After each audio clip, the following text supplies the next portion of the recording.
Hello दोस्तों, कैसे हैं आप सभी लोग। मैं राजकुमार सिंह आप सभी लोगों का बहुत बहुत स्वागत करता हूं। दोस्तों, रेलवे ने अपना जो एग्ज़ाम था उसकी डेट दे दी है, चाहे वो जेई का एग्ज़ाम हो, चाहे टेक्नीशियन का, चाहे एलपी का। आज मैं बात करने जा रहा हूं रेलवे में जो टेक्नीशियन ग्रेड 1 सिग्नल का एग्ज़ाम होगा उसके बारे में। तो अगर आपने रेलवे में टेक्नीशियन ग्रेड 1 सिग्नल का फॉर्म भरा है और उस एग्ज़ाम को आप देना चाहते हो, तो कुछ ऐसी चीज़ें हैं जिसका आपको ध्यान रखना है। किन चीज़ों का आपको ध्यान रखना है? सबसे पहली चीज जो आरआरबी टेक्नीशियन ग्रेड 1 सिग्नल की मैथमेटिक्स है, ये नॉर्मल मैथमेटिक्स से अलग है। अगर आपने मैथ्स पढ़ रखी है एसएससी के लिए, या आपने मैथ्स पढ़ रखी है एएलपी के लिए, या आपने मैथ पढ़ रखी है आरआरबी जेई के लिए, तो उस मैथ और इस मैथ में काफी डिफरेंस है। ऐसा नहीं कि कुछ हिस्सा कॉमन नहीं, कुछ हिस्सा जरूर कॉमन है, बट काफी डिफरेंस भी है। तो उन टॉपिक्स को आप कैसे पढ़ सकते हो। उसके अलावा जो सबसे बड़ा चेंज है आरआरबी टेक्नीशियन ग्रेड 1 सिग्नल में, वो है बेसिक साइंस एंड इंजीनियरिंग का हिस्सा। बेसिक साइंस एंड इंजीनियरिंग का जो हिस्सा है बहुत ही वास्ट है, बहुत ही बड़ा है। और एएलपी के बेसिक साइंस एंड इंजीनियरिंग से कंपेयर मत कर लेना। आधे बच्चे तो इसी में कंफ्यूज है, sir basic science and engineering ALP का जो है वही टेक्नीशियन ग्रेड 1 में काम कर जाएगा क्या? अरे कैसे काम कर जाएगा भाई। जो एएलपी का बेसिक साइंस एंड इंजीनियरिंग है वो अलग है, और जो आरआरबी टेक्नीशियन ग्रेड 1 सिग्नल का जो बेसिक साइंस एंड इंजीनियरिंग है वो बिल्कुल अलग है। बेसिक साइंस एंड इंजीनियरिंग का सिलेबस दोनों का अलग अलग है, इस बात का आपको ख्याल रखना है। और काफी गहराई में सिलेबस है जो टेक्नीशियन ग्रेड 1 सिग्नल का सिलेबस है बेसिक साइंस इंजीनियरिंग का। इसमें आपको माइक्रो प्रोसेसर भी पढ़नी है, माइक्रो कंट्रोलर भी पढ़ना है, बेसिक इलेक्ट्रॉनिक्स भी आपको पढ़नी है, एलसीडी एलईडी आपको पढ़नी है, डिजिटल इलेक्ट्रॉनिक्स आपको पढ़नी है, मेजरमेंट सिस्टम पढ़ना है, सीआरओ पढ़ना है, ट्रांसड्यूसर पढ़ना है, इलेक्ट्रिसिटी पढ़नी है, मैग्नेटिज्म पढ़ना है। काफी कुछ आपको पढ़ना है बेसिक साइंस एंड इंजीनियरिंग जो टेक्नीशियन ग्रेड 1 सिग्नल का है। तो दोनों में काफी डिफरेंस है। आप दोनों को एक मत समझने की गलती मत करना कि किसी एक से दोनों एग्जाम का बेसिक साइंस और इंजीनियरिंग कवर होगा, क्या ऐसा बिल्कुल भी नहीं है।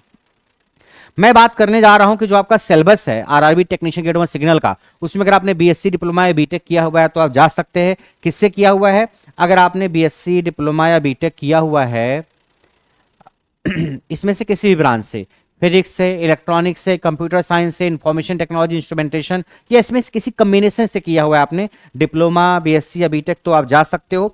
जो आपका सिलेबस होगा उसमें जनरल अवेयरनेस के 10 सवाल, रीजनिंग के 15 सवाल, कंप्यूटर के 20 सवाल, और मैथमेटिक्स के 20 सवाल, और बेसिक साइंस एंड इंजीनियरिंग के 35 सवाल आएंगे। मैथमेटिक्स पे आपको ध्यान देना है, उसमें सेट थ्योरी, समुच्चय के काफी टॉपिक्स हैं। इसमें काफी चीजें हैं जो नॉर्मली मैथमेटिक्स में आप नहीं पढ़ते हो, जैसे समुच्चय वगैरह है, और काफी चीजें मीन मीडियन वगैरह तमाम चीजें हैं इसमें। और बेसिक साइंस और इंजीनियरिंग तो अपने आप पे काफी अनोखा है ही। इस सिलेबस में डिस्कस करूंगा। तो आप पैटर्न देख पा रहे हो, 100 सवाल 90 मिनट और 100 क्वेश्चन। 100 क्वेश्चन 100 नंबर के 90 मिनट में, 100 क्वेश्चन 100 नंबर के 90 मिनट में। नेगेटिव मार्किंग 1/3 रहेगी। और 1092 सीट्स है इसकी टेक्नीशियन ग्रेड 1 सिग्नल की। मैं अगर आपको सिलेबस दिखाऊं तो जनरल अवेयरनेस का ये सिलेबस है, नॉर्मली आप जानते हो। उसके बाद कंप्यूटर का ये सिलेबस है, आप देख पा रहे हो, ये कंप्यूटर का सिलेबस है। उसके बाद ये मैथमेटिक्स का सिलेबस है। मैथमेटिक्स का सिलेबस देखो आप, number system, rational irrational number, BODMAS rule, quadratic equation, arithmetic progression, similar triangle, Pythagoras theorem, coordinate geometry, trigonometric ratio, height and distance, surface area and volume. उसके बाद set, ये set wait तो चिंटू को आता ही नहीं, पढ़ता ही नहीं है, ढूंढ रहा है कहां से पढ़ें। ये बैच जो मैथ का बैच जो बैच चल रहा है आपका आरआरबी टेक्नीशियन ग्रेड 1 सिग्नल का फुल बैच, उसमें मिलेगी मैथ आपको। सेट की सारी कहानी जो लिखी हुई आपको मिलेगी।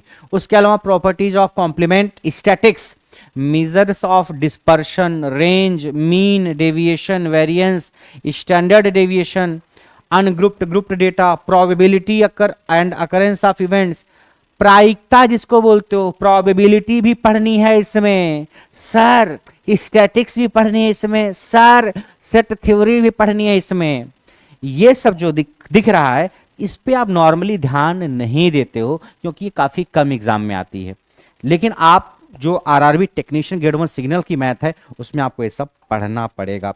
और ये सब कहां मिलेगा सर, हम पढ़ना चाहें तो? इसका बैच करियर ऐप पे चल रहा है। कहां चल रहा है? करियर ऐप पे। आप इसके बैच को करियर ऐप पे ज्वाइन कर सकते हैं।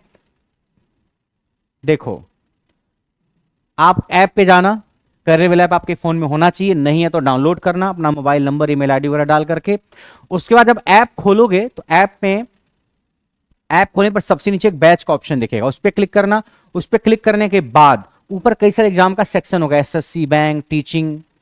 थोड़ा और दाएं साइड जाओगे आप तो कैटेगरी एक सेक्शन दिखेगा, JE, ITI and railway exam, इस पे क्लिक करना है। जैसे ही क्लिक करोगे आप, आपको दिख जाएगा RRB technician grade 1 signal full batch. ठीक है, बैच आपको दिख जाएगा, वहां से आप जाकर के एडमिशन ले सकते हो। और एक बैच और दिखेगा, basic science and engineering bracket में टेक्नीशियन ग्रेड 1 सिग्नल, यानी सिर्फ बेसिक साइंस एंड इंजीनियरिंग का भी एक बैच चल रहा है और एक फुल बैच चल रहा है जिसमें एडमिशन ओपन है। एक फुल बैच है जिसमें पूरा सिलेबस है, और एक है बेसिक साइंस एंड इंजीनियरिंग का सिलेबस। अगर आप केवल बेसिक साइंस इंजीनियरिंग पढ़ना चाहते हो ग्रेड 1 के लिए, तो उसका भी बैच चल रहा है, आप यहां पे जाकर के एडमिशन ले सकते हैं। सर वैलिडिटी कब तक रहेगी? आप जाकर के जितने भी इस कोर्स की वैलिडिटी है, आप जब भी एडमिशन लोगे आपको तब से पूरी वैलिडिटी मिलेगी। तो वैलिडिटी कम मिलेगी इसकी चिंता आपको नहीं करनी है, वो वैलिडिटी मैं लास्ट में बढ़वा दूंगा, उसकी चिंता आपको नहीं करनी है। अगर आप लेट एडमिशन लेते हैं तो आपको इस बात की चिंता नहीं करनी, सर बैच महीना, 2 महीना, 3 महीना पुराना है मेरा, इतने टाइम तो निकल गया। अगर 2 महीने बाद आप एडमिशन ले रहे हो तो आपको 2 महीने एक्स्ट्रा मिलेगा, उसकी चिंता आपको नहीं करनी है। ये बातें मैं अपने टेक्निकल के बैच के लिए, जिन बैचेज की बात मैं कर रहा हूं उन बैचेज के लिए बता रहा हूं, सारे बैचेज के लिए नहीं। ठीक है आप बैच ले सकते हैं, और इस बैच की जो डिस्काउंटेड फीस है फुल बैच की, वह 2199 for the technician full batch. ठीक है, और अभी आप एडमिशन ऐप से लेंगे, अभी आपको वेबसाइट वगैरह पे जाने की जरूरत नहीं है, वेबसाइट वगैरह पे कोई जाने की जरूरत नहीं, ऐप पे जाना। कहां जाना? ऐप पे जाना, और वहीं से आप बैच को परचेज कर लेना। वेबसाइट वगैरह पे जाने की कोई भी जरूरत नहीं है। अभी आपकी फीस डिस्काउंटेड ही है। वैलिडिटी आपको इस बैच की 1 साल मिलेगी, जब से आप एडमिशन लोगे तब से। और एक बैच केवल बेसिक साइंस एंड इंजीनियरिंग का भी है, टेक्नीशियन ग्रेड 1 सिग्नल का, उसकी फीस करीब 11-1200 के आसपास है, 11-1200 के आसपास। उसमें पूरा हिस्सा बेसिक साइंस इंजीनियरिंग का कवर होगा। तो अगर आप उस बैच को केवल लेना चाहते हैं तो ले सकते हैं, फुल बैच लेना चाहते हैं तो भी ले सकते हैं आप। ठीक है, एक ऐसा बैच है जिसमें आपको वो सारी चीजें मिलेंगी जो एग्जाम के लिए जरूरी हैं, वो सारी चीजें मिलेंगी जिससे आपका सिलेक्शन हो सकता है। कोई भी टॉपिक हवा में नहीं पढ़ाया गया है, कोई भी टॉपिक ऊपर ऊपर से नहीं पढ़ाया गया, सारे टॉपिक को बहुत अच्छे से पढ़ाया गया, चाहे माइक्रो कंट्रोलर हो, चाहे आपका माइक्रो प्रोसेसर हो, चाहे आपका मेजरमेंट हो, ट्रांसड्यूसर हो, सीआरए हो, कोई भी टॉपिक हो, चाहे मैथमेटिक्स हो। ठीक है, तो आपको एक बार फिर मैं मैथमेटिक्स का सिलेबस मैंने आपको बता दिया, ये सिलेबस है जो आपको मैथ्स के बैच में मिलेगा जब आप फुल बैच लोगे। एएन सर ने, आलोक झा सर ने मैथ्स पढ़ाई है। जनरल इंटेलिजेंस एंड रीजनिंग है तो रीजनिंग का सिलेबस है, नॉर्मली आप पढ़ते ही हो, ये आपको फुल बैच में रीजनिंग मिलेगी। बेसिक साइंस एंड इंजीनियरिंग का सिलेबस ये है, ये हिस्सा बड़ा अलग और अनोखा है, नॉर्मली आप इसको पढ़ते नहीं हो। इसमें आपको देखो फिजिक्स के fundamentals, units, measurement, mass, weight and density, work, power, energy, speed and velocity, heat and temperature. उसके बाद electricity and magnetism, electric charge, electric field intensity, electric potential and potential difference.